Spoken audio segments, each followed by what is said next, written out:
هو الحبيب الذي ترجى شفاعته لكل هول من الأهوال مقتحم.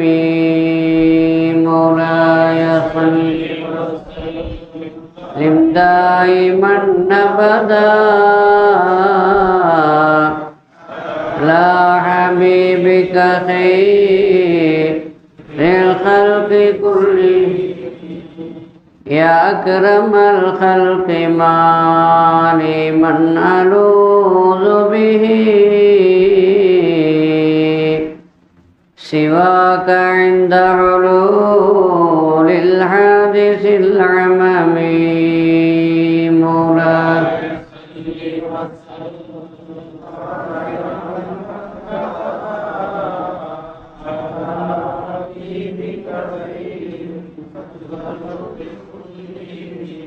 يا ربي بالمصطفى بلغ مقاصدنا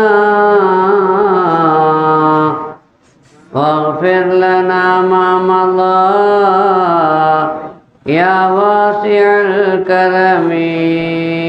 مولاي صل وسلم دائما أبدا على حبيبك خير.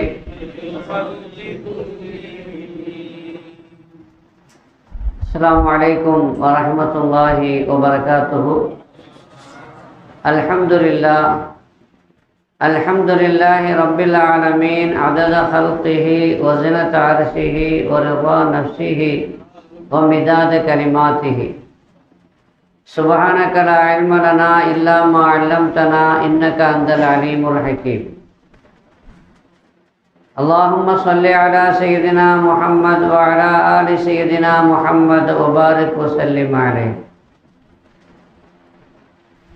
أما بعد فقد قال الله تعالى في كلامه القديم والفرقان المجيد بعد أعوذ بالله من الشيطان الرجيم بسم الله الرحمن الرحيم وما خلقت الجن والإنس إلا ليعبدون.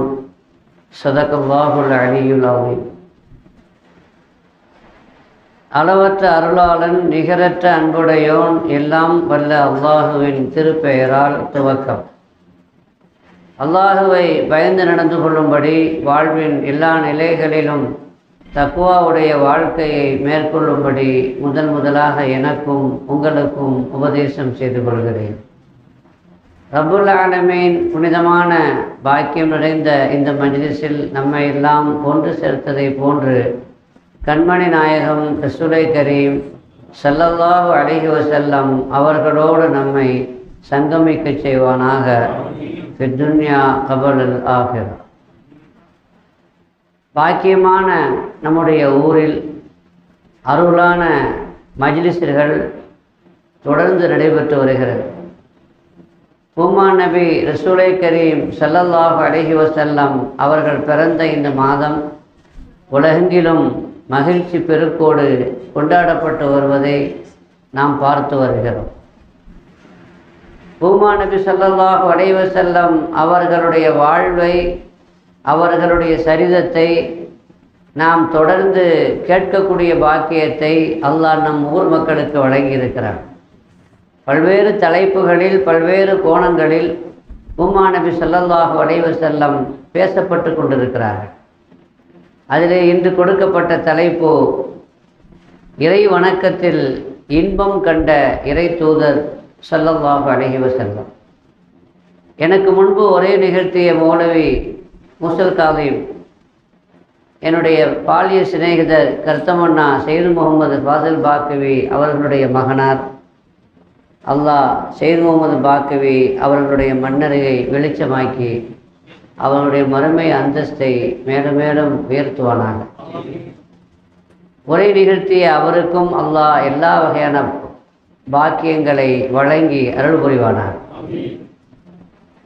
உலகத்தில் பூமான் நபி ஸல்லல்லாஹு அலைஹி வஸல்லம் அவர்கள் ஆன்மீகத்தை மட்டும் சொல்லவில்லை, உலகத்தில் மனிதன் வாழ்வதற்கு தேவையான எல்லா வகை பாடங்களையும் அவர்கள் நடத்தியிருக்கிறார்கள்.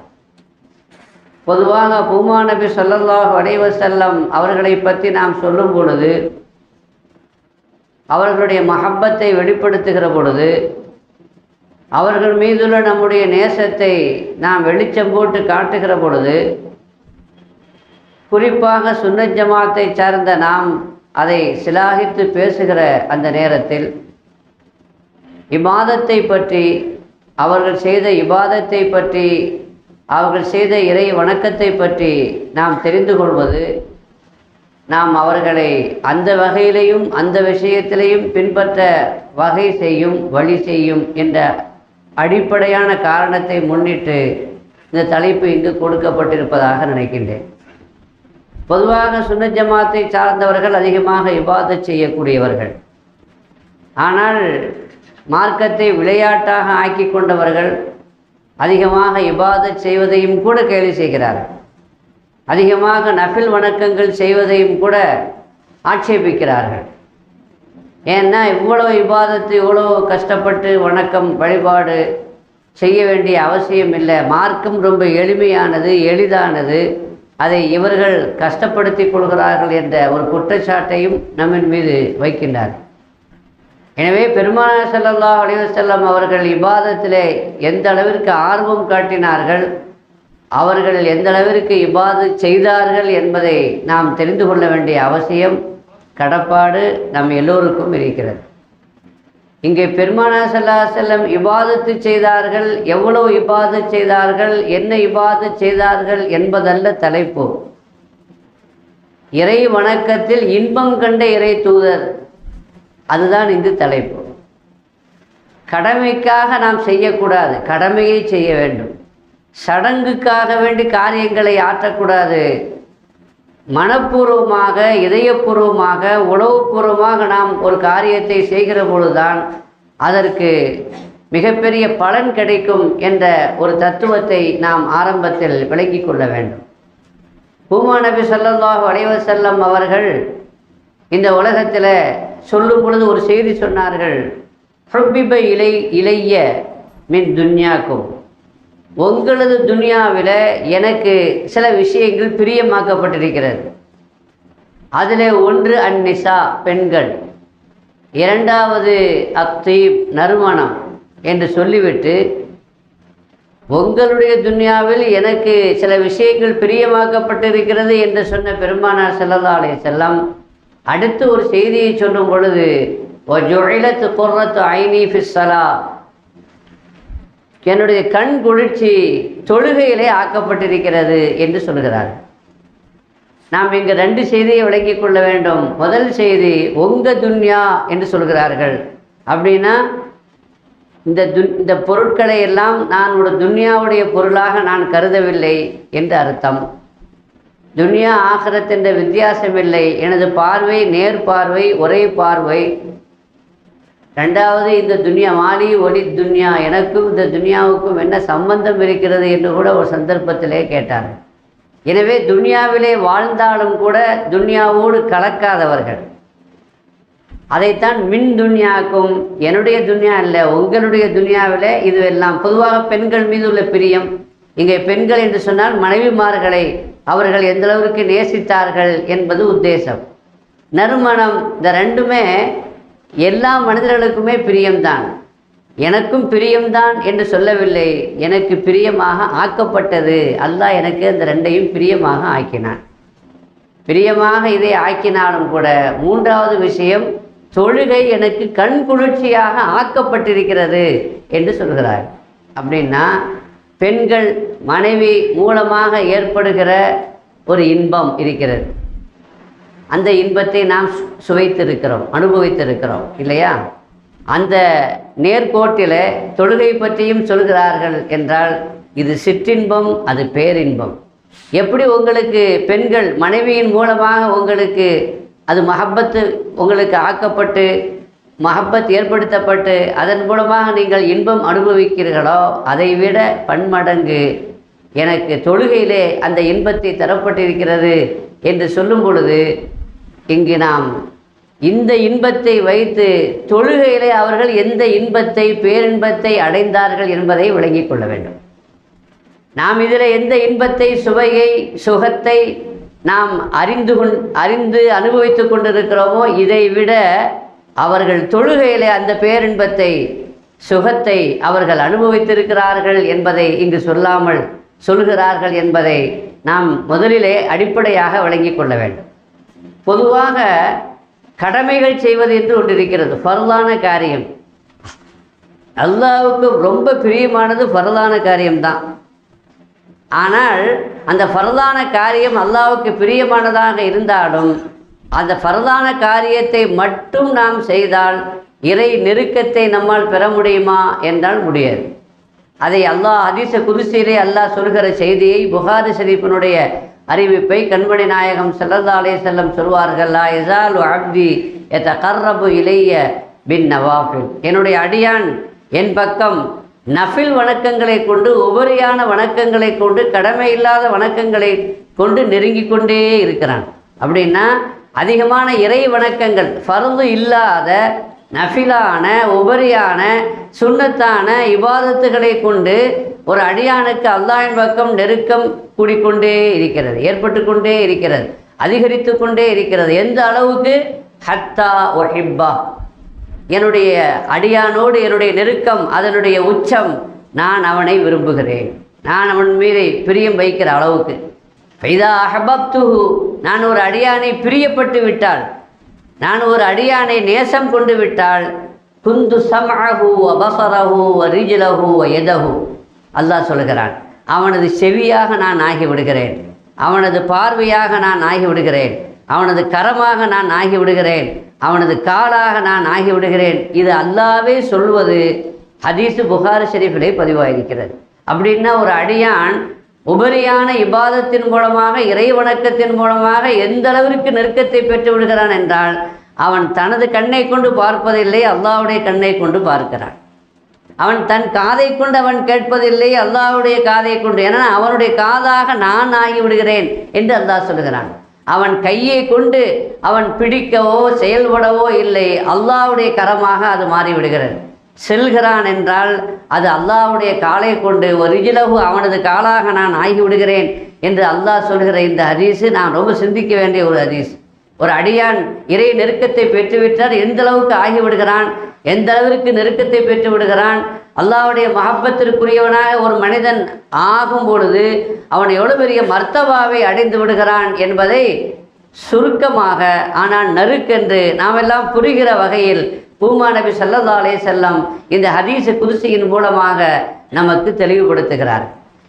எனவே நாம் இந்த இறை வணக்கத்தை, இறை நெருக்கத்தை பெறுவதற்கும் இந்த இறை வணக்கத்தை அதிகமாக செய்வதற்கும் நிறைய தொடர்பு இருக்கிறது என்பதை அடிப்படையாக நாம் விளங்கி கொண்டு, ஆனால் அந்த இபாதத்தை எப்படி செய்ய வேண்டும், அந்த வணக்கத்தை நாம் எப்படி புரிய வேண்டும் என்றால் அதிலே நமக்கு இன்பம் ஏற்பட வேண்டும், அதிலே நமக்கு ஒரு சுவை ஏற்பட வேண்டும்.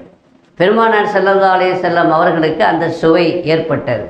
கண் குளிர்ச்சி என்று சொல்கிறார்கள். குர்ஆனிலே ஒரு இடத்திலே அல்லாஹ் சொல்லுவான், வைன்னஹா லகபீரத்துன், தொழுகை என்பது சில பாரமான விஷயம் என்று சொல்கிறான்.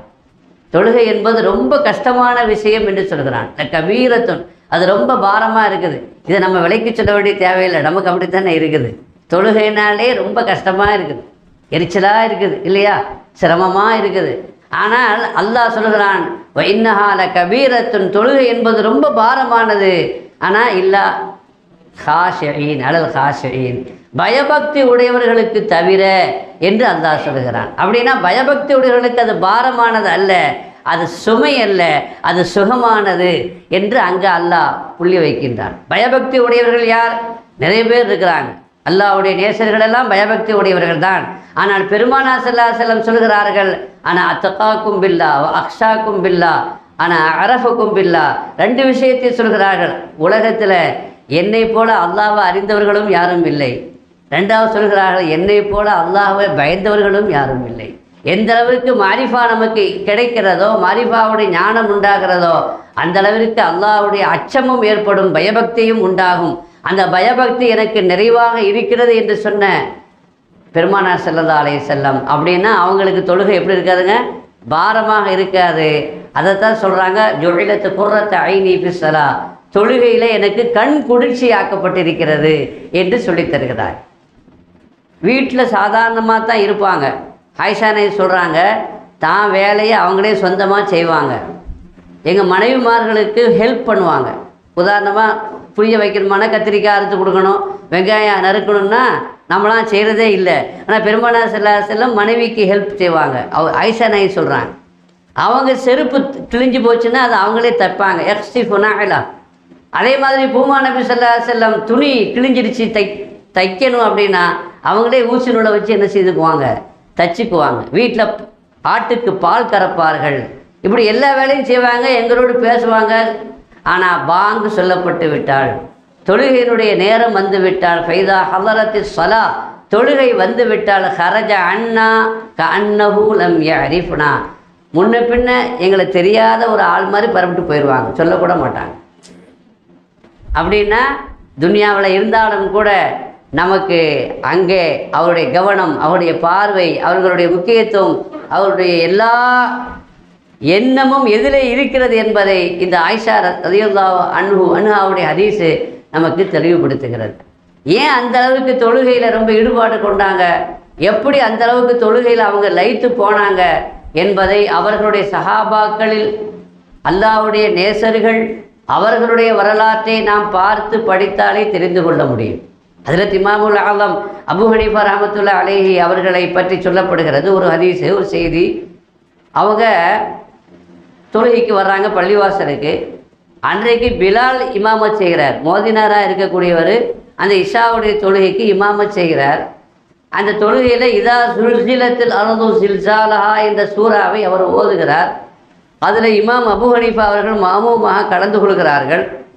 கலந்து கொண்டு தொழுகை முடிஞ்சிடுச்சு. சுன்னத்து வித்திரு எல்லாம் தொழுதுட்டு எல்லோரும் என்ன செய்தாங்க, போயிட்டாங்க. ஆனால் இமாம் அபூ ஹனீஃபா அவர்கள் யோசித்து கொண்டிருக்கிறார்கள், உட்கார்ந்து கொண்டு சிந்தித்து கொண்டிருக்கிறார்கள். மோதினார் சொல்கிறாரு, நம்ம காலத்து மோதினாராக இருந்தால் அவரை குறை சொல்ல முடியாது, அவருக்கு போடப்பட்டிருக்கிற உத்தரவு பள்ளிவாசல் போட்டணும், எஞ்சி போயிருங்கம்பாங்க இல்லையா. அவர் கொஞ்சம் கண்ணியம் தெரிஞ்சவர், மரியாதை தெரிஞ்சவர். பள்ளிவாசல் பூட்டணும், விளக்கு எரியுது, அந்த காலத்தில் உள்ள நெருப்பு விளக்கு, அதை அணைக்கணும், பள்ளிவாசலை பூட்டணும். ஆனால் அவர் என்ன செய்கிறாரு, நம்ம போய் கிட்ட போய் நின்றாலோ அல்லது அவரை நம்ம நேரம் ஆயிடுச்சு அப்படின்னு சொன்னாலும் அவருடைய இபாதத், அவருடைய சிந்தனைக்கு அது இடைஞ்சலாகும். அதனால் என்ன செய்யுது, பரவாயில்லை அப்படின்ட்டு அந்த விளக்கை அணைக்காமல் விட்டுட்டு போயிடுறாரு, வீட்டுக்கு போயிடுறாரு. வீட்டுக்கு போயிட்டு அவர் சுபு தொழுகைக்கு வர்றார். யார்? மோதினார் சுபு தொழுகைக்கு வர்றார். அப்படி சுபு தொழுகைக்கு வரும் பொழுது அப்போ இமாம் அபூ ஹனீஃபா அப்போ தான் பார்க்குறாங்க அவரை, என்ன விளக்கு அணைக்க வந்தீங்களோ அப்படின்னு கேட்டாராம். அவர் நினச்சிட்டாரு இஷா தொழுகை முடிஞ்சு எப்போதும் மோதினார் விளக்கு அணைப்பர்ல, அந்த விளக்கு அணைக்க வந்திருக்கீங்களா அப்படின்னு கேட்டிருக்காரு. ஃபஜ்ர் வந்துருச்சுங்கன்னாராம். நான் ஃபஜ்ர் பாங்கு சொல்ல வந்திருக்கேன். அது வரைக்கும் என்ன சொல்லி கொண்டிருந்தார் அதை மோதினாரே ரிவாயத் செய்கிறாரு.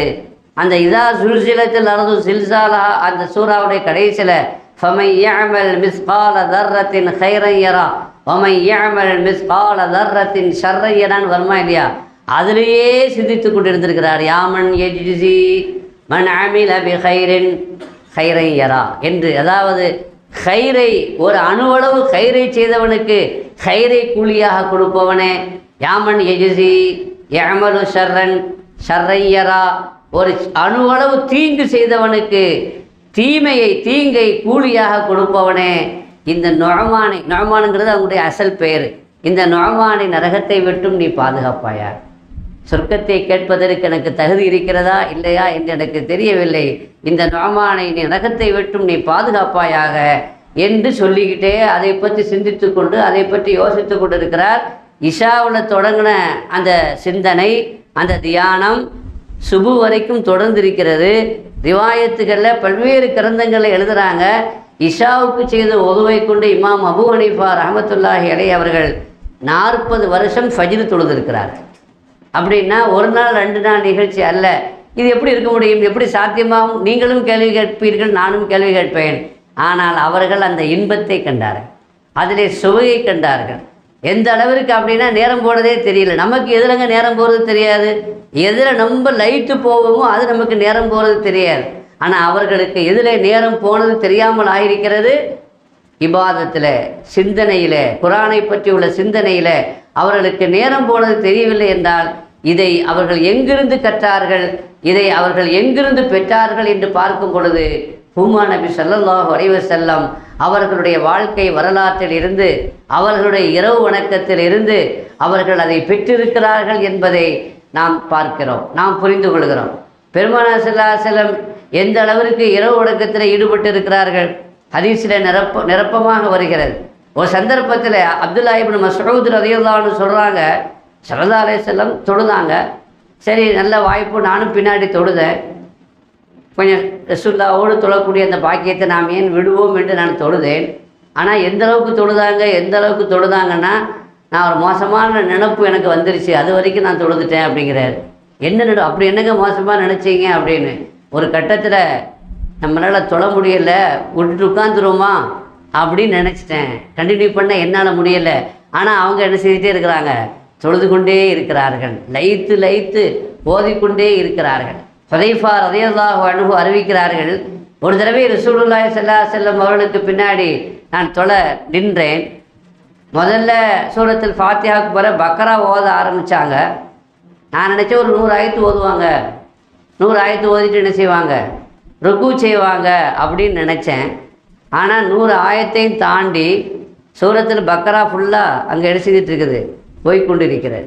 சரி, சூரத்துல் பக்ரா முடித்த உடனே ருக்கு செய்வாங்க, ருக்குக்கு போவாங்க நான் நினைத்தேன். ஆனால் பக்ராவை தொடர்ந்து சூரத் ஆல் இம்ரானையும் தொடங்கி விட்டார்கள்.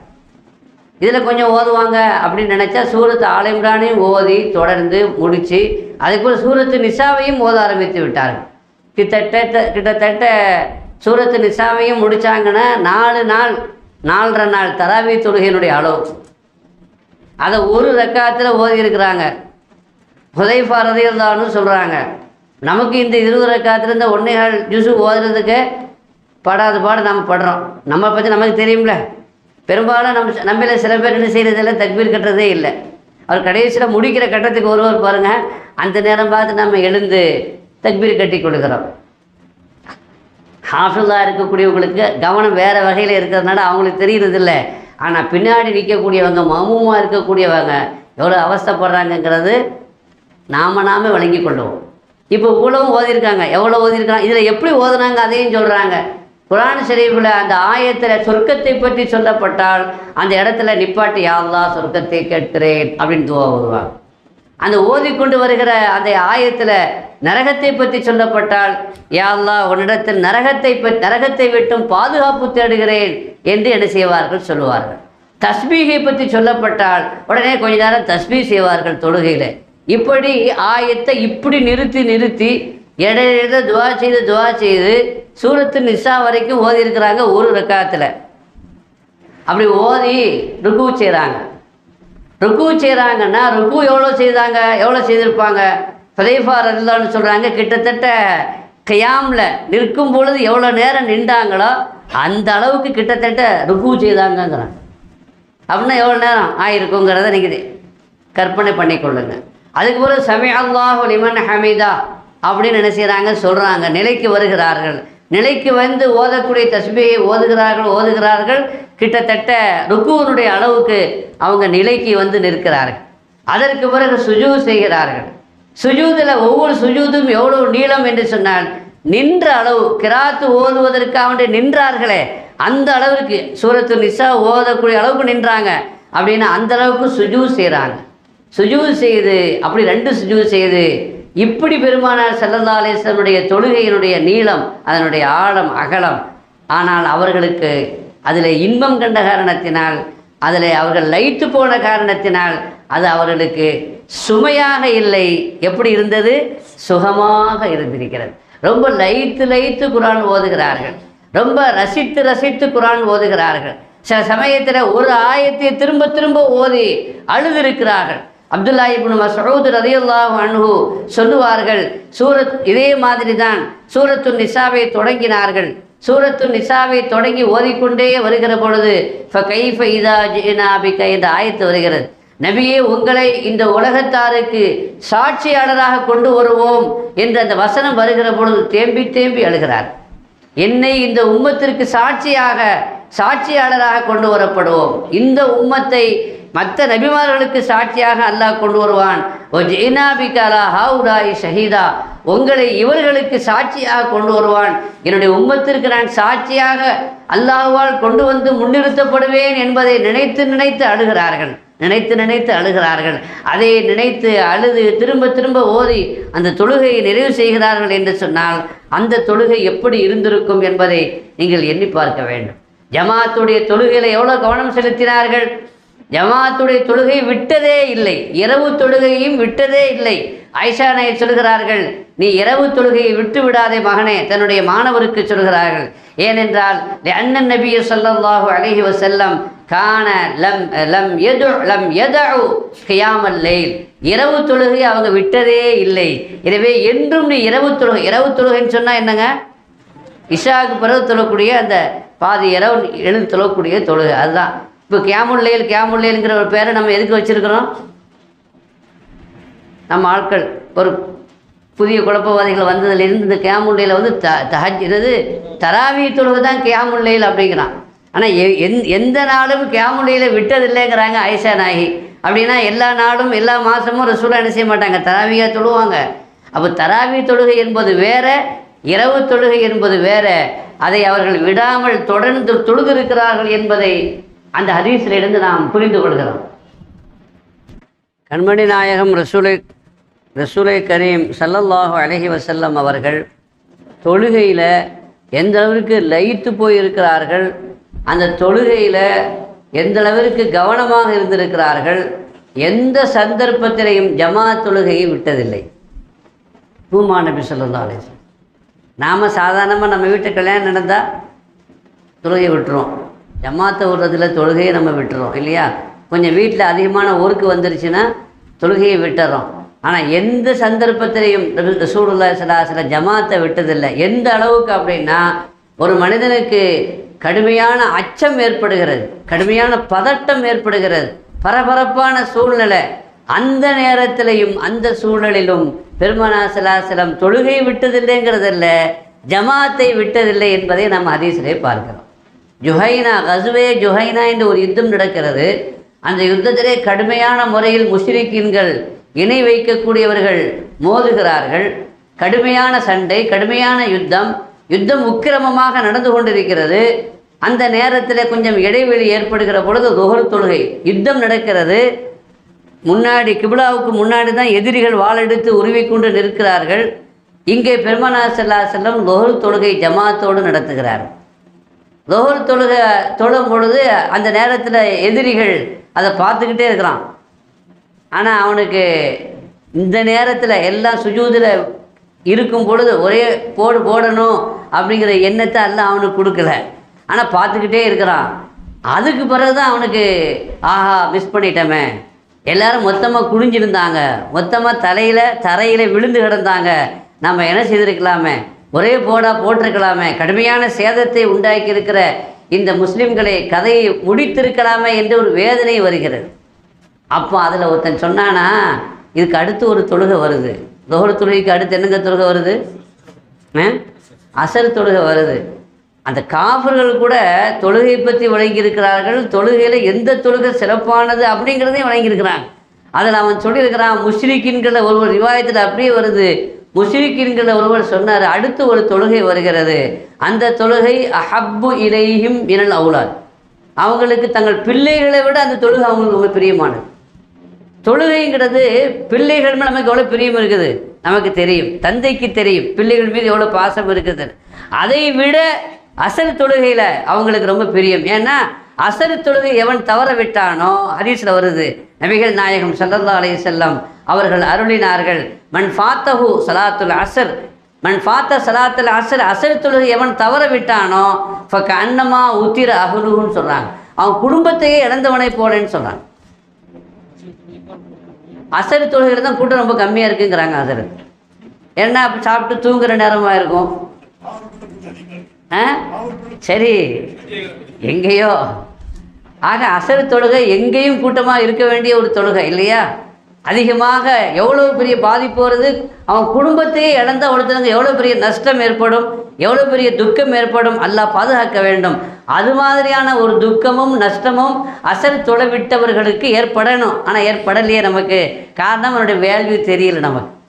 அவர் முஷ்ரிக்கு சொல்கிறாரு, அடுத்து ஒரு தொழுகை வருகிறது, அந்த தொழுகையை அவர்கள் தங்கள் பிள்ளைகளை விட அதிகமாக நேசிப்பார்கள்னா அவன் எந்த அளவுக்கு ரசூலுல்லாஹ் பற்றியும் விளங்கியிருக்கிறான், ரசூலுல்லாஹி ஸல்லல்லாஹு அலைஹி வஸல்லம் அவர்களுடைய தொழுகையை பற்றி சொன்ன சிறப்பையும் விளங்கியிருக்கிறான் அப்படிங்கிறத நான் அந்த ஹதீஸை பார்க்கும் பொழுது நாம் மெய்சிலிர்த்து போகிறோம்.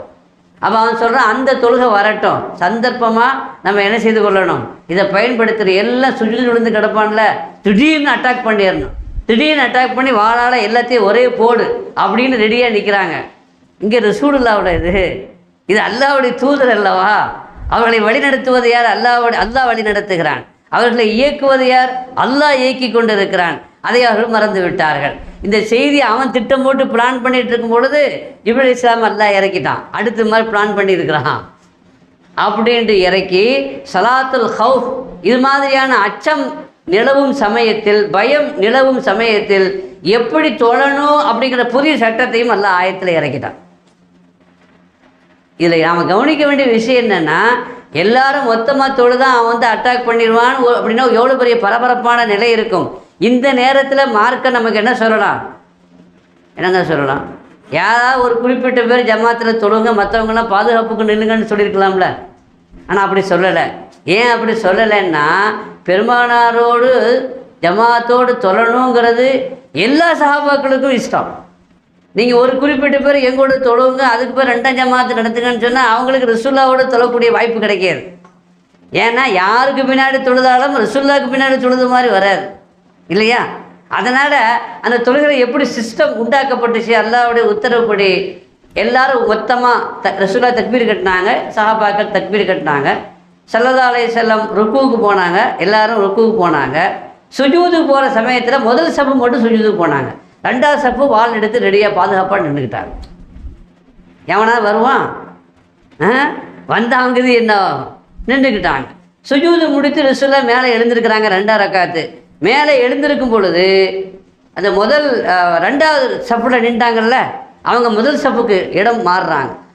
முதல் சப்பில் நின்றவங்க அப்படியே பின்னாடி வர்றாங்க. இப்போ அவங்க சுஜூது செய்கிறாங்க. யார்? முதல் சப்பில் 2ஆவது சப்பில் நின்றவங்க இப்போ என்ன செய்கிறாங்க? சுஜூது செய்கிறாங்க. சுஜூது செய்து முடித்த பிறகு அவங்க எழுந்திருக்கிறாங்க. பழையபடி தொழுகை என்ன செய்யுது? கண்டினியூ ஆகுது. கண்டினியூ ஆகும் பொழுது ருக்கு செய்கிறாங்க. அப்புறம் ரசூலுல்லாஹ் சுஜூது செய்கிறாங்க.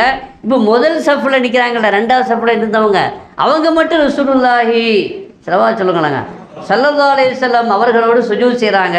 2ஆவது சப்பில் நிற்கக்கூடியவங்க முதல் சப்பில் ஏற்கனவே நின்றவங்க அவங்க வாள் எடுத்துக்கிட்டு பாதுகாப்புக்காக வேண்டி நிற்கிறாங்க. சுஜூது செய்து முடித்த உடனே ரசூலுல்லாஹ் எதிர்பார்த்துருக்கிறாங்க அத்தஹியாத்து ஓதி. ஆனால் இவர்கள் 2ஆவது சப்பில் நின்றவர்கள் சுஜூது செய்து அத்தஹியாத்தில் உட்கார்ந்து அதுக்கு பிறகு சலாம் கொடுத்தார்கள். எல்லா சஹாபாக்களும் சலாம் கொடுத்தார்கள். இப்படி பயப்படப்படக்கூடிய டென்ஷன் ஆகக்கூடிய சமயத்தில் எந்த நேரத்திலையும் உயிருக்கு ஆபத்து வரும் என்ற நிலையிலையும் கூட ஸல்லல்லாஹு அலைஹி வஸல்லம் ஜமாத்தை விடலை. ஜமாத்தை விடுவதற்கு சஹாபாக்கள் விரும்ப மாட்டாங்க என்பதை தெரிந்து எல்லோருக்கும் அது ஜமாத், அது ரசூலுல்லாஹி ஸல்லல்லாஹு அலைஹி வஸல்லம் அவர்களுக்கு பின்னாடி நின்று தொழக்கூடிய அந்த வாய்ப்பை விட்டுவிடக்கூடாது என்பதற்காக சட்டம், தனி சட்டம், ஸலாத்துல் ஹவுஃப் அச்சம் தொழுகை, அச்சத்தின் போது தொழக்கூடிய தொழுகை என்று ஒரு தொழுகை முறையே ஷரியத்தில் நமக்கு என்ன செய்யப்பட்டிருக்குது, ஏற்படுத்தப்பட்டிருக்குன்னா கையில் துப்பாக்கி வச்சுக்கிட்டே தொழுதுகிட்டே போகணும். இந்த தொழுகையினுடைய ஸ்டைல் இப்போ பேசுன எனக்கு அர்த்தம், தொழுது கொண்டிருக்கும் பொழுதே கையில் என்ன செய்துக்கலாம், துப்பாக்கி வைத்துக்கொள்ள வந்தால் தடான்னு என்ன செய்திடணும், சுட்டுட்டு தொழுகை கண்டினியூ பண்ணணும் அப்படிங்கிற மாதிரியான ஒரு அமைப்பு ஏற்படுத்தப்பட்டிருக்கிறது ஷரியத்தில் என்று சொன்னால், பயம் சூழ்ந்த நிலையிலையும் கூட ஸல்லல்லாஹு அலைஹி வஸல்லம் ஜமாத்தை விடவில்லை என்பது மாத்திரமல்ல, முடியாத நேரம் கடைசி மரதுல் மௌத்தில் பெருமானார் எந்த நோயில் மஃபாத்தானார்களோ அந்த நோய் வாய்ப்பட்டு ரொம்ப முடியாமல் இருக்கிறாங்க. அப்படி முடியாமல் இருக்கிற பொழுது ஸல்லல்லாஹு அலைஹி வஸல்லம் வருவாங்க என்று எதிர்பார்த்து சஹாபாக்கள் காத்திருக்கிறார்கள். ஸல்லல்லாஹு அலைஹி வஸல்லம் தொழுகைக்காக வேண்டி போகலாம் அப்படின்னு போகும் பொழுது மயக்கம் வந்துடுச்சு. ஸல்லல்லாஹு அலைஹி வஸல்லமுக்கு மயக்கம் வந்துடுச்சு. ரொம்ப நேரம் மயக்கத்திலே இருக்கிறாங்க. அதுக்கு பிறகு மயக்கத்திலிருந்து தெளிவு ஏற்படுது. அப்படி தெளிவு ஏற்பட்ட பிறகு அசல்லன் நாசு அப்படின்னு கேட்குறாங்க. எல்லாம் தொழுதுட்டாங்களா அப்படின்னு கேட்குறாங்க. மயக்கம் தெளிஞ்ச உடனே இவங்க கேட்ட முதல் கேள்வி தொழுதுட்டாங்களா அப்படின்னு.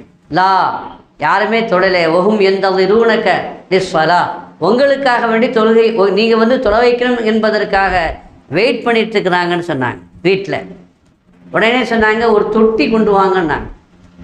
குளிக்கிறதுக்கு ஒரு தொட்டி கொண்டு வாங்கன்னு சொல்லி, தொட்டி விளங்குதில்ல குளிக்கிறதுக்கு பெரிய நம்ம ஊரில் இருக்குமா தொட்டி, அந்த மாதிரி ஒரு தொட்டியை கொண்டு வந்து அதில் குளிக்க தண்ணி வைங்கன்னு சொல்லி அதை குளிக்கிறாங்க. குளித்து முடித்த பிறகு கொஞ்சம் உஷார் வருது, கொஞ்சம் தெம்பு வருது. இது கடைசி வாழ்க்கையினுடைய கடைசி நாட்களில் நடைபெறுகிற சம்பவம். அப்போ அந்த நேரத்தில் குளிச்சுட்டு பழையபடி உற்சாகமாகி தொழுகைக்காக வேண்டி செல்லலாம் என்று நினைக்கும் பொழுது மயக்கம் வந்துடுச்சு. பழையபடியும் மயக்கம் வந்துடுச்சு. மயக்கம் வந்த உடனே அப்படியே கொஞ்சம் நேரம் மயக்கத்திலே இருக்கிறாங்க. கொஞ்சம் நேரம் கழித்து மயக்கம் தெளிகிறது. திரும்ப சொல்லன்னாசு மக்கள்லாம் தொழுதுட்டாங்களா? லா, தொழலை. ஒஹும் எந்த நிறுவனக்க, உங்களுக்காக வேண்டி எதிர்பார்த்து காத்திருக்கிறார்கள் நாயகமே என்று அவர்கள்ட்ட பதில் சொல்லப்படுது. அப்படின்னா பழையபடி தொட்டி தண்ணி கொண்டாங்க குளிப்பதற்குன்னு சொல்கிறாங்க. பழையபடி தண்ணி கொண்டு வந்து குளிக்கிறாங்க. குளித்து ரெடியாக கொஞ்சம் உஷார், கொஞ்சம் தெம்பு வந்த உடனே தொழுகைக்காக வேண்டி போகலாம் என்று நினைக்கும் பொழுதும் இதை மயக்கம் வந்துடுச்சு. பழையபடியும் மயக்கம் வந்துடுச்சு. மயக்கம் வந்த உடனே அப்படியே மயக்கத்திலே இருக்கிறாங்க. மயக்கத்திலே இப்படி 2-3 தடவை இந்த மாதிரி சம்பவம் ஏற்படுது. அப்படி ஏற்பட்டு கடைசியில் ஒரு தடவை எழுந்து கடைசியாக அவங்க பார்த்தாங்க நம்மளால் போக முடியாது என்ற ஒரு நிலை வரும் பொழுது அபூபக்கரை தொலை சொல்லுங்கன்னு சொன்னாங்க. செய்தனா அபூபக்கர் சித்திக் ரலியல்லாஹு அன்ஹு அவங்கள தொலை சொல்லுங்க அப்படின்னு சொல்லிட்டு அவங்க வந்து மயக்கமாயிட்டாங்க. அதுக்கு பிறகு தெளிவு அடைஞ்சிச்சு. பழையபடி குளித்தாங்க. குளித்த பிறகு கொஞ்சம் தெம்பு வந்துச்சு அவங்களுக்கு. அப்போ சொன்னாங்க என்ன அங்கே கொண்டு போங்கன்னு சொன்னாங்க. சஹாபாக்கள் அபூபக்கருக்கு பின்னாடி தொழுது கொண்டு இருக்கிறார்கள் இல்லையா, அந்த நேரத்தில் சொன்னாங்க என்ன அங்கே கொண்டு போங்க. அவங்களால சுயமாக நடந்து போக முடியல. அன்னை ஆயிஷா சொல்கிறாங்க, 2 சஹாபாக்கள் தோளிலே கை போட்டு அவர்களை அப்படியே என்ன செய்துட்டு போகிறாங்க, தூக்கி கொண்டு போகிறார்கள். தோள் கொடுத்து தூக்கி கொண்டு செல்கிறார்கள். ஐஷானை சொல்கிறாங்க 2 காலும் தரை தட்டியது, 2 காலும் தரையிலே கோடு கழித்தது. அந்த நிலையில் சஹாபாக்கள் பெருமானாரை தூக்கி கொண்டு செல்கிறார்கள் என்றால் இவ்வளவு முடியாத கட்டத்திலும் வணங்குற சொல்லப்போனால் சக்கராத்த ஹால் நாம் இருக்கும்பொழுது இந்த அளவுக்கு ரிஸ்க் எடுப்போமா? இவ்வளோ சிரமத்தை நாம் எடுத்துக்கொள்வோம்னா ஏன் அந்த தொழுகை அவங்களால விட முடியல? அதில் கண்ட இன்பம் அப்படிப்பட்டது. அந்த தொழுகையில் அவர்களுக்கு ஏற்பட்ட அந்த சந்தோஷம் அப்படிப்பட்டது. அந்த தொழுகையில் பெற்ற அந்த உன்னத நிலை அது வித்தியாசமானது. எந்த அளவுக்கு வித்தியாசமானது அப்படின்னா அது மெஹராஜுல் மூமினீன் என்று சொல்லியிருக்கிறார்கள் ஸல்லல்லாஹு அலைஹி வஸல்லம். தொழுகை தான் உங்கள் மெஹராஜ். நான் 7 வானத்தையும் கடந்து சித்ரத்துல் முன்தாவையும் கடந்து நான் சென்று வந்த அந்த மெஹராஜ் அது உங்களுக்கும் கிடைக்க வேண்டும் என்றால் அது தொழுகையில் இருக்கிறது என்று சொன்னார்களே, அந்த தொழுகையில் மெஹராஜை நாம் பெற்றுக்கொள்ள முடியுமோ அப்படிப்பட்ட அந்த தொழுகையில் அவர்கள் எவ்வளோ பெரிய இன்பத்தை பெற்றிருப்பார்கள். இது ரசூலுல்லாஹ் மட்டுமல்ல, எல்லா சஹாபாக்களும் இந்த பேரின்பத்தை பெறுகிற அளவிற்கு பக்குவப்படுத்தி விட்டு சென்றார்கள். அவர்களை உருவாக்கி விட்டு சென்றார்கள். ஹஜ்ரத் அலி இப்னு அபீ தாலிப் ரலியல்லாஹு அன்ஹு காலில் அம்பு தேய்த்து விட்டது நமக்கெல்லாம் தெரிந்த ஒரு சம்பவம் இல்லையா? காலில் அம்பை உருவினா வலிக்குது, அம்பை உருவினா வரவும் மறுக்கிறது. இப்படிப்பட்ட நிலைமையில் ரொம்ப கஷ்டப்பட்டு உருவுறாங்க, முடியல. அப்போ அலிநாயகன் சொன்னாங்க, எனக்கும் கஷ்டமாக இருக்குது, உங்களுக்கும் கஷ்டமாக இருக்குது, நான் தொழுகைக்கு தக்பீர் கட்டின பிறகு எடுங்கன்னு சொன்னாங்க. தொழுகைக்கு தக்பீர் கட்டின பிறகு நீங்கள் எடுத்துக்கொள்ளுங்கன்னு சொன்னாங்க. அதுக்கு பிறகு அவங்க தொழுகையில் தக்பீர் கட்டி தொழுகையை ஆரம்பித்த பிறகு அந்த அம்பை உருவுனாங்க, ரொம்ப ஈஸியாக எடுத்துட்டாங்க. ஏன்னா அல்லாஹுடைய பயத்தினால் அல்லாஹுடைய அச்சத்தினால் உருகி விட்டார்கள், உடல் உருகி விட்டது.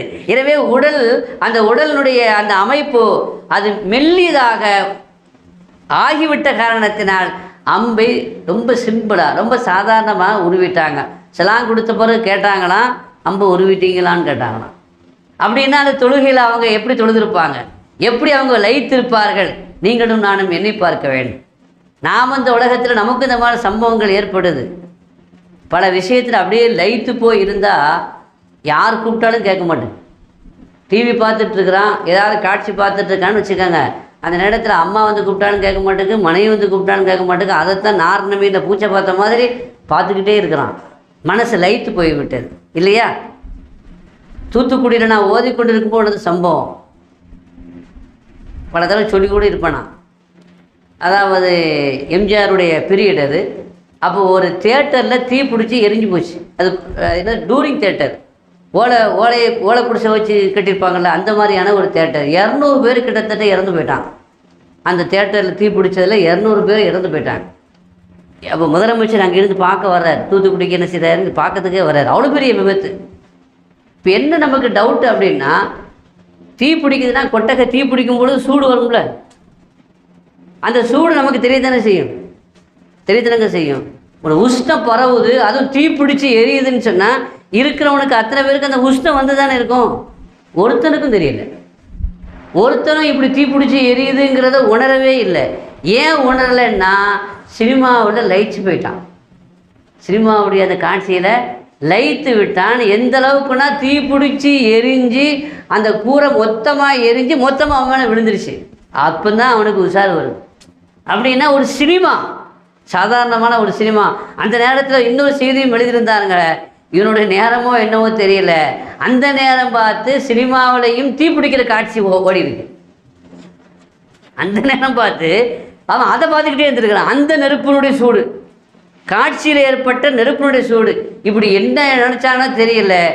கிட்டத்தட்ட 200 பேர் மொத்தமாக காலி, விழுற வரைக்கும் யாருக்குமே என்ன செய்யலை. அதில் அந்த நேரத்தில் ஒரு சம்பவம், ஒரு பெண்ணு வந்து தப்பிச்சு கடைசி நேரத்தில் வெளியே வந்திருக்கிறா. ஆனால் வெளிவந்து பார்த்தா ஆடையெல்லாம் இல்லை, அந்த தீயில் போயிடுச்சு. பழையபடி ஆடை இல்லாமல் இருக்கணும்னு பழையபடி நெருப்பில் குதிச்சு விட்டான் என்றெல்லாம் செய்தி வந்துச்சு.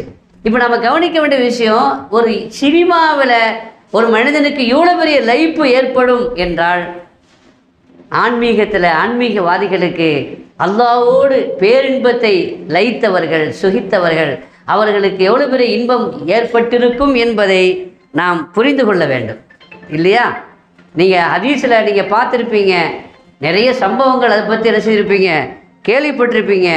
கண்மணி நாயகம் ஸல்லல்லாஹு அலைஹி வஸல்லமும் சரி, சஹாபாக்களும் சரி, எப்படி தொழுகையில் பேரின்பம் கண்டார்கள், இபாதத்தில் எந்த அளவிற்கு அவர்கள் பேரின்பம் கண்டார்கள் என்பதை இது மாதிரியான ஒரு சம்பவம் அல்ல, பல்வேறு சம்பவங்களை நாம் பார்த்திருக்கிறோம். யூசுப் அலைஹிஸ்ஸலாமுடைய கிஸ்ஸா குர்ஆனில் வருது. யூசுப் அலைஹிஸ்ஸலாமுடைய கிஸ்ஸா என்னங்க, நமக்கெல்லாம் தெரிஞ்ச விஷயம். யூசுப் அலைஹிஸ்ஸலாம் அவர்களுடைய அழகில் அசீஸ் ராஜாவுடைய மனைவி சுக்கி போயிட்டாங்க. அதனால் ஒரு தவறான செயலுக்கு அழைத்தார்கள். ஆனால் ஊரில் அது கெட்ட பேர் ஆகிப்போச்சு. போயும் வேலை செய்யக்கூடிய வேலைக்கார பையன் மேலே காதல் கொண்டு அவனை தவறான செயலுக்கு அழைத்திருக்கிறா அசீஸ் ராஜாவுடைய மனைவி என்று ஒரு தவறான பிரச்சாரம். அப்போ அந்த பிரச்சாரத்தை அடக்கணும் என்பதற்காகவும் எனக்கு ஏற்பட்ட இந்த நிலை அது எப்படிப்பட்டது என்பதை மிஸ்ருடைய பேகமாத்துகளுக்கு உணர வைக்க வேண்டும் என்பதற்கான ஒரு சம்பவம் நடந்துச்சு. என்ன சம்பவம்? விருந்து கூப்பிட்டாங்க. யார்? ராஜாவுடைய மனைவி விருந்துக்கு அழைச்சாங்க எல்லா பெண்களையும். அப்படி விருந்துக்கு வந்தப்போ கையில் ஒரு ஆப்பிள் பழத்தையும் கொடுத்தாங்க, கையில் அதை அறுத்து சாப்பிட்றதுக்கு ஒரு கத்திகையும் கொடுத்தாங்க. அந்த கத்தியை வச்சு ஆப்பிளை அறுத்து சாப்பிட்ற சமயத்தில் அந்த வழியாக நீங்கள் என்ன செய்யுங்க, யூசுப் அலைஹிஸ்ஸலாம் சொன்னாங்க, நீ கடந்து போங்க அப்படின்னு. அப்படி கடந்து போகும் பொழுது எல்லாரும் அந்த யூசுப் அலைஹிஸ்ஸலாமுடைய அழகை பார்த்து சொக்கி போய் அப்படியே மெய் மறந்து, இது மனிதரா? மனிதரே இல்லை, இது தேவலோகத்திலிருந்து வந்தவர் என்று அப்படியே சொக்கி போய் பழத்தை அறுத்து, அதை தாண்டி கையை அறுத்து, அதையும் தாண்டி தொடையையும் அறுத்து, ரத்தம் போகுது. வலி எவ்வளோ இருந்திருக்கணும் ஒருத்திக்கும் தெரியல. ஏன்?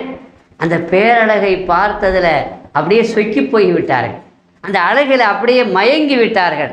என்றால் சாதாரணமான இந்த உலகத்தில் ஏற்படுகிற ஒரு இன்பம், அந்த இன்பத்தில் இவ்வளோ பெரிய லயிப்பு ஏற்படும் என்றால் வலி தெரியாது, வேதனை தெரியாத அளவுக்கு என்ன செய்யும், அவர்களுக்கு அந்த இன்பம் ஏற்படும் என்றால், மகான்மார்களுக்கு, அல்லாஹ்வுடைய நேசர்களுக்கு அல்லாஹ்வுடைய அந்த இன்பம் அது பேரின்பம், இது சிற்றின்பம். இந்த சிற்றின்பத்தில் இவ்வளோ மயக்கம் வரும் என்றால், இவ்வளோ உணர்வுபூர்வமாக தன்னை இழந்து விடுவார்கள் என்றால், அந்த பேரின்பத்தில் அப்படிப்பட்ட ஒரு நிலை வராது என்று நாம் என்ன செய்ய முடியாது, சொல்ல முடியாது. நமக்கு அந்த அனுபவம் இல்லை என்பதனால் நாம் அந்த மாதிரி ஒப்பற்ற அந்த உயர்ந்த நிலையை நாம் என்ன செய்து விடக்கூடாது. மறந்து விடக்கூடாது. அதாவது ஹதீஸில் வருது, அதாவது சிலத்து புனு அஷ்யம் என்று ஒரு தாபி இருந்தாங்க. ஸல்லல்லாஹு அலைஹி வஸல்லமுடைய சஹாபி அல்ல, அவங்க வந்து சஹாபாக்களை பார்த்த ஒரு தாபி இருந்தாங்க. அவங்க எவ்வளோ பெரிய ஆள் அப்படின்னு சொன்னால், அவங்கள பற்றி ரிவாயத்தில் வருது, அவங்க இபாதத் செய்யக்கூடிய ஒரு பெண், ஒரு சிறந்த இறை நேசர். எந்த அளவுக்கு இபாதத் செய்வாங்கன்னா, வெறும் இபாதத்து மட்டும் செய்யக்கூடிய ஒரு ஞானி அல்ல. பகலெல்லாம் ஜிஹாதுக்கு போவார், இரவெல்லாம் இபாதத்து செய்வார்.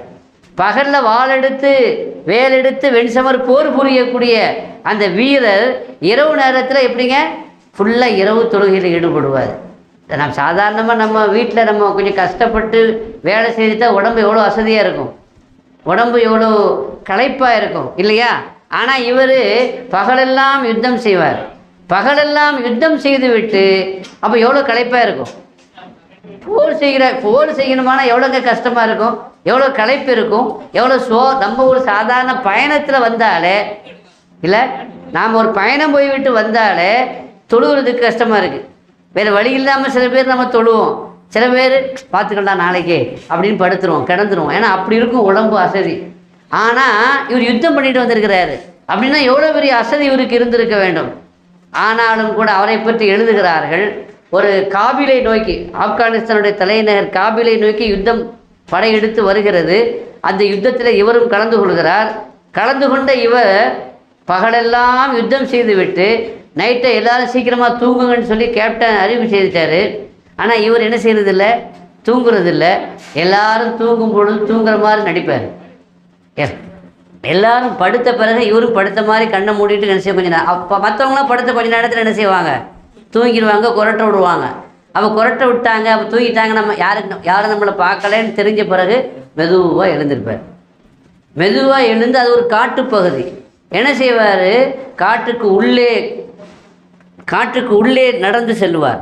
அப்படி காட்டுக்குள்ளே நடந்து சென்று ஒது செய்து அங்கே தொழுதுகிட்டே இருப்பார். எது வரைக்கும் தொழுவார், ஃபஜ்ர் வரைக்கும் தொழுவார்.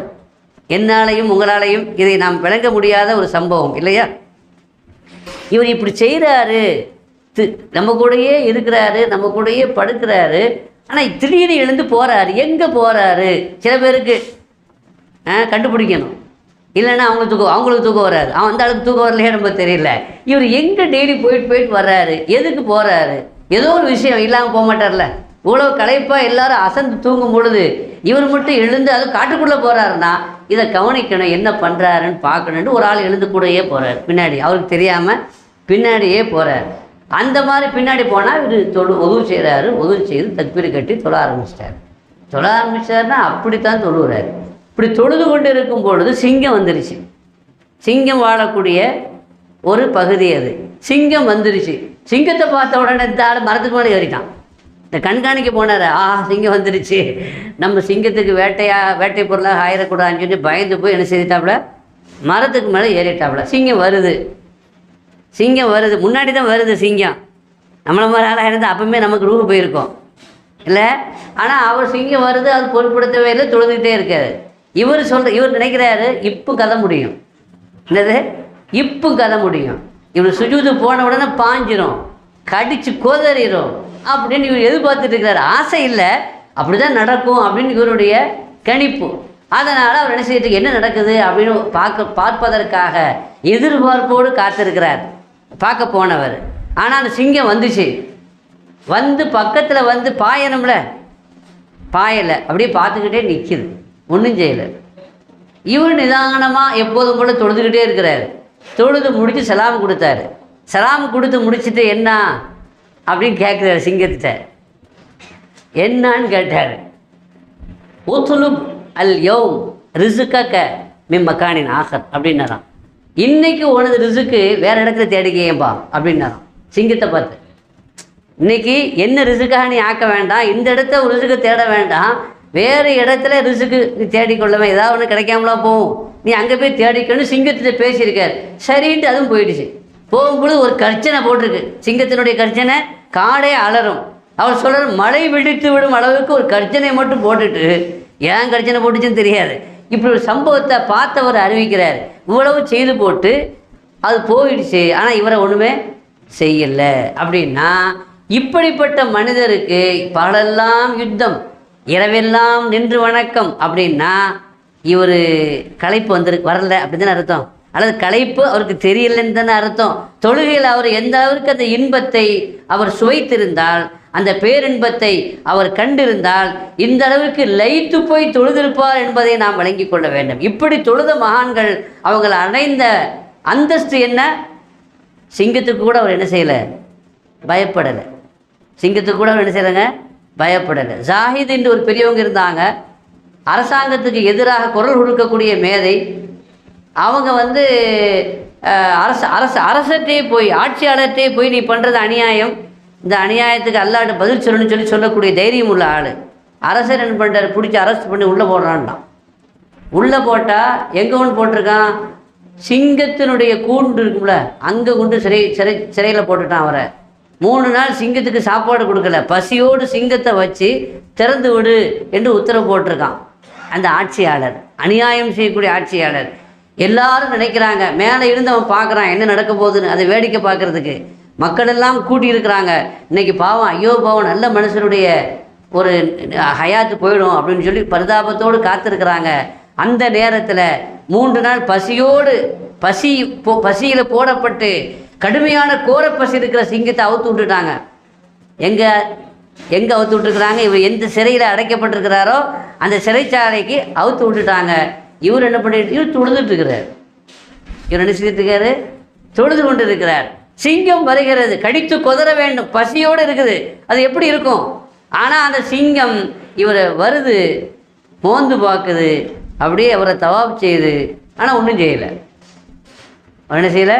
இப்போ சிங்கம் நம்மளை கிட்ட மோந்து பார்த்தாச்சுன்னா எல்லாமே போயிடும். போயிடுமா? போகாதங்க. ஆனால் அவர் சாதாரணமாக தொழுதுட்டுருக்கிறார்.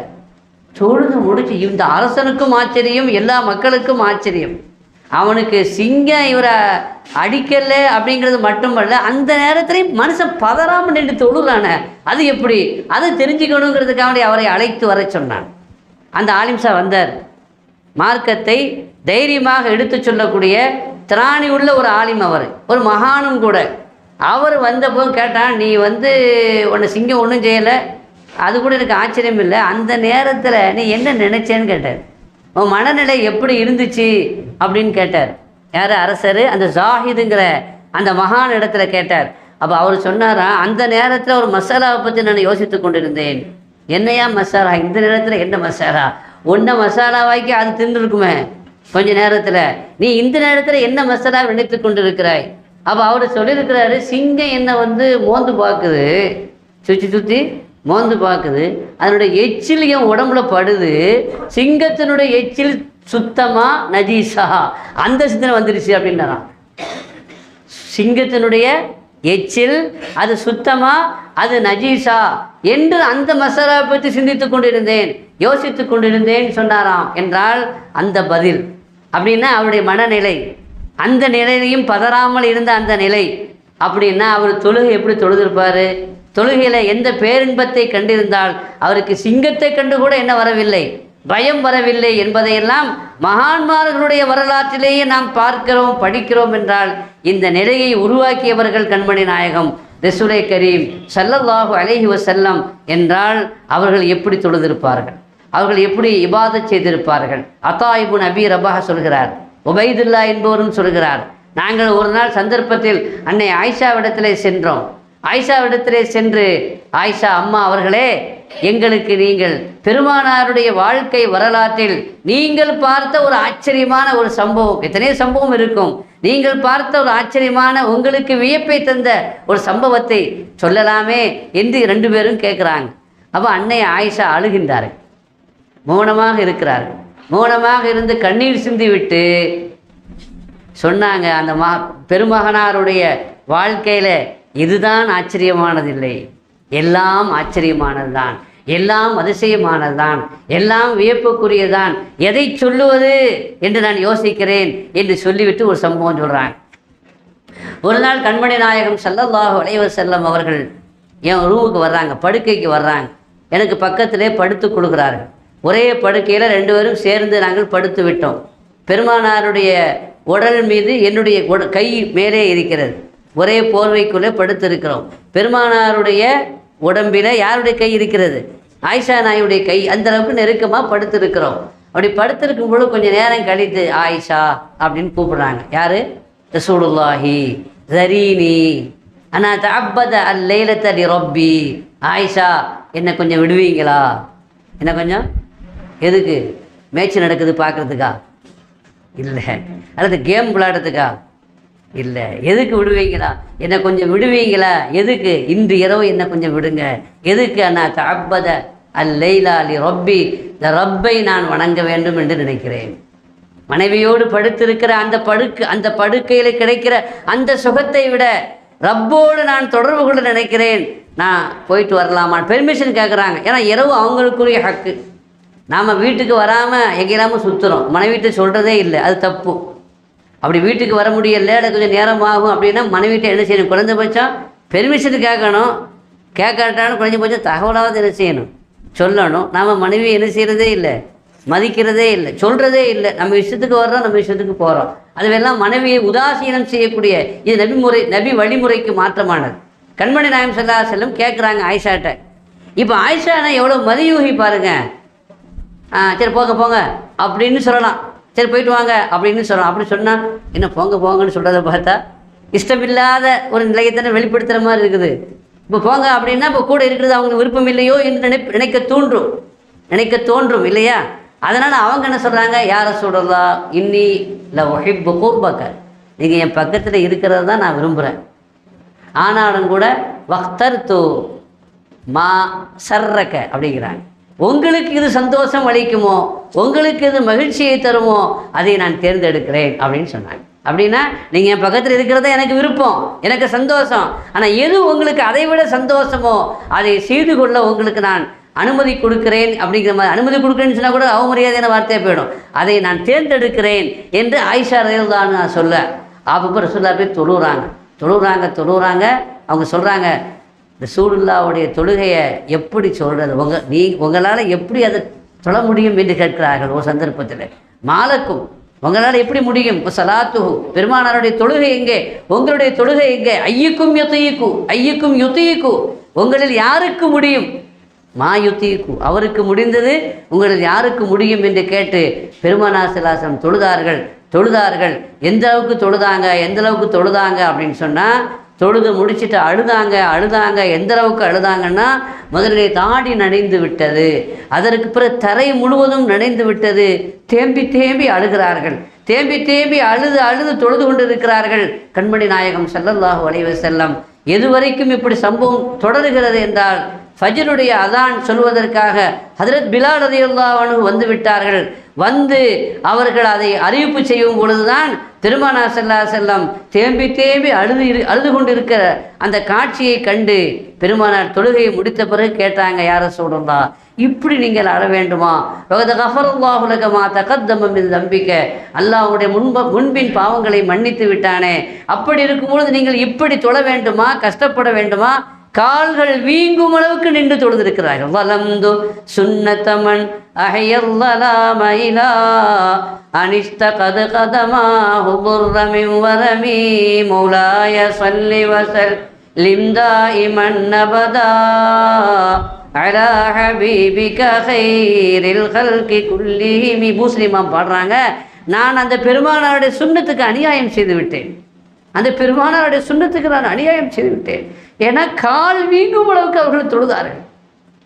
அந்த நபிக்கு தொழ வேண்டிய அவசியம் இல்லை என்று நாம் நினைக்கிறோம், அது தேவையில்லை என்று நாம் கருதுகிறோம். முன்பின் பாவங்கள் மன்னிக்கப்பட்ட அந்த நபி கால்கள் வீங்கும் அளவுக்கு தொழுது, நின்று தொழுது, கஷ்டப்பட்டு தொழுது, இப்படி அழுகிறார்களே என்று பிலால் ரலியல்லாஹு அன்ஹு கேட்கிறார்கள், யா ரசூலல்லாஹ், இப்படி நீங்கள் கஷ்டப்பட வேண்டுமா? நீங்கள் இப்படி அழ வேண்டுமா? தொழ வேண்டுமா என்று கேட்கிற பொழுது, அஃபலா அகூன அப்தன் ஷகூரா, அல்லாஹ் என்னை இப்படி ஆக்கியிருக்கும் பொழுது ஒரு நன்றி உள்ள அடியானாக நான் ஆக வேண்டாமா என்று கேட்கிறார்கள். என்றால் அல்லாஹ்வை பற்றி நன்கு அறிந்திருந்த காரணத்தினால், அவனை பற்றி நன்கு புரிந்திருந்த காரணத்தினால், அவனுடைய அச்சமும் அந்த அளவுக்கு அதிகமாக இருந்த காரணத்தினால் அந்த ரசூலுல்லாஹி ஸல்லல்லாஹு அலைஹி வஸல்லம் அந்த தொழுகையில் பேரின்பம் கண்டார்கள், இபாதத்தில் பேரின்பம் கண்டார்கள். தொழுகை மட்டும்தான் இப்போ சொல்லப்பட்டிருக்குது, இபாதத்துங்கிறது நோம்பும் இருக்குது. அந்த நோம்பில் எவ்வளோ பெரிய இன்பத்தை அவர்கள் கண்டார்கள். அதுவெல்லாம் சொன்னால் அது சொல்ல வேண்டிய விஷயங்கள் தான் என்றாலும் நேரம் முடிஞ்சிடுச்சு, அவர் பார்க்க ஆரம்பிச்சிட்டாரு. அதனால் ரசூலுல்லாஹ் பற்றி நீங்கள் நிறைய படிக்க வேண்டும், நிறைய பேச்சுக்களை கேட்க வேண்டும். வெறும் கேட்டதோடு மட்டுமல்லாமல் அதை வாழ்க்கையில் நடைமுறைப்படுத்துவதற்கு கொஞ்சமாவது முயற்சிக்கணும். அபூ ஹனீஃபா ஆரம்பத்தில் ரோட்டில் போயிட்டுருக்கும் பொழுது ஒரு அம்மா சொன்னாங்க, யார் தெரியுமா இவர்? ஏன்னா யாருமா யார்? இரவு பொழுது தூங்காமல் தொழக்கூடியவர் அப்படின்னு சொன்னாங்களாம் அந்த பெண்ணு. இமாம் அபூ ஹனீஃபா சொல்கிறாங்கன்னா அந்தளவுக்கு தொழக்கூடியவனா ஆரம்பத்தில் இல்லை, ஆனால் என்னை பற்றி மக்கள் இப்படி நினைக்கிறாங்களே அப்படின்னு தெரிஞ்ச பிறகு நான் தொழ ஆரம்பிச்சேங்கிறான். ஆனால் நம்மளை பற்றி யார் பேசுகிறாங்களோ இல்லையோ, நம்ம செய்திகளை கேட்கிறோம், ஊமா நபியினுடைய வரலாற்றை பார்க்கிறோம், படிக்கிறோம், கேட்கிறோம். அதை பற்றி கொஞ்சமாவது நாம் என்ன செய்யணும்? இன்றைக்காவது நம்ம தஹஜ்ஜத் தொழலாமா? இந்த ஹதீஸை கேட்ட பிறகு தொழாதவர்கள் தொழலாமா? தூக்கம் நமக்கு பெரிதல்ல, தூக்கம் நிலையானது அல்ல. அது இந்த உலகத்தில் நீங்கள் தூக்கம் அவசியம்தான், ஆரோக்கியம்தான். ஆனால் இந்த உலகத்தில் வாழ வந்திருக்கிறோம். தூக்கங்கிறது மௌத்து. ரப்புல் ஆலமீன் நமக்கு தௌஃபீக் செய்வானாக, வாழக்கூடிய தௌஃபீக்கை நம் அனைவருக்கும் செய்வானாக. பிஹக்கு சய்யிதினா முஹம்மத் வ ஆலி சய்யிதினா முஹம்மத் ஸல்லல்லாஹு அலைஹி வஸல்லம் வ ஆகிரு தஅவானா அல்ஹம்துலில்லாஹி ரப்பில் ஆலமீன். அஸ்ஸலாமு அலைக்கும் வ ரஹ்மத்துல்லாஹி வ பரகாத்துஹு.